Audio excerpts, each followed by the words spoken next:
Right now, a huge slice of the internet you use every day is being kept alive by a system born inside Google. It heals itself, scales itself, and moves your apps around without you ever noticing. Its name is Kubernetes. This is the story of how Kubernetes evolved from a secret Google project called Borg, and how it changed the way we run software forever. To understand Kubernetes, we have to go back. In the early days, one application meant one physical server. If the app was small, most of that expensive hardware just sat idle. Virtual machines helped by slicing one server into many. But each virtual machine carries its own full operating system, gigabytes of overhead, slow to boot, and heavy to move around. Containers solved this. Instead of virtualizing the whole machine, a container packages just your app and its dependencies, then shares the host's operating system kernel. Think of shipping containers, standardized boxes that run the same anywhere. The idea of containers wasn't new, but in 2013, Docker made them easy. Suddenly, any developer could build, ship, and run a container with a few simple commands. You describe your app in a small file called a Docker file. Docker turns it into an image, a frozen, portable snapshot. Run that image, and you get a running container, identical on your laptop or in the cloud. But one container is easy. The real problem is running hundreds or thousands of them across many machines, restarting the ones that crash, and keeping the whole system healthy. That is orchestration. Google had faced this exact problem for a decade. Internally, they built a system called Borg to run billions of containers across their global data centers. Everything from search to Gmail.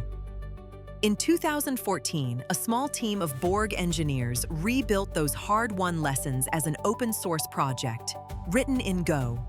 They called it Kubernetes, Greek for helmsman, the person who steers the ship.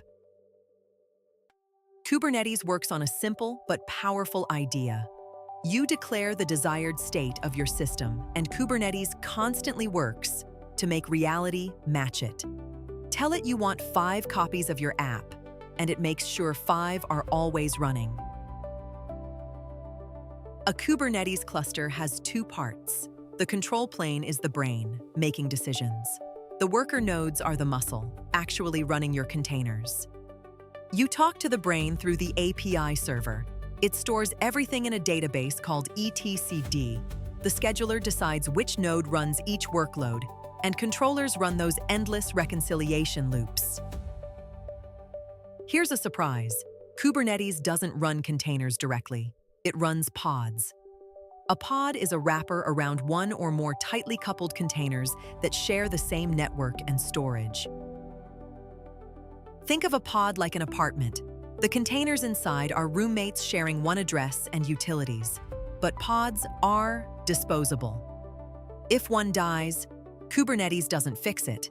It simply replaces it with a fresh one.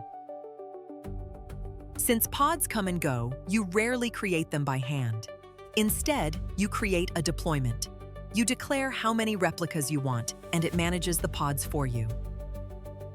Deployments also power rolling updates. Push a new version, and Kubernetes replaces old pods with new ones gradually.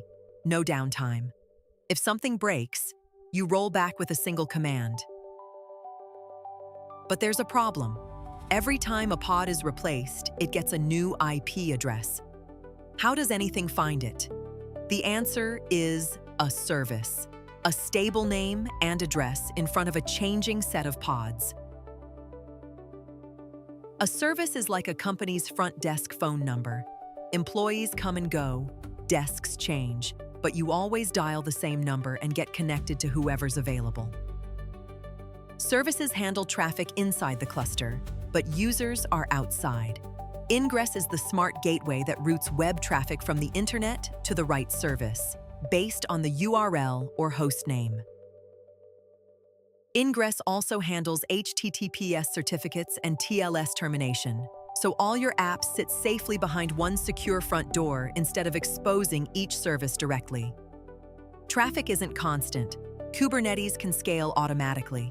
The horizontal pod autoscaler watches metrics like CPU usage and adds or removes pods to match demand in real time. And when even the machines run out of capacity, the cluster autoscaler adds more nodes, then removes them when the rush is over. You pay for what you actually use. Put it all together and you get a modern production system. Users hit Ingress, which routes to services. Services front deployments of stateless pods. Databases live in stateful sets with persistent storage. Around this core, teams add monitoring, logging, secrets management, and often a service mesh for secure pod-to-pod communication. This whole ecosystem is what people mean by cloud native. So let's recap. Containers package your app. Docker made them easy. Kubernetes, born from Google's Borg, orchestrates them. Pods run, deployments manage, services connect, Ingress lets users in, and autoscaling keeps it all efficient. From a secret system running Google to the open engine behind much of the internet, that's the journey of Kubernetes. If this made it finally click, subscribe for more deep dives into the tech that runs our world.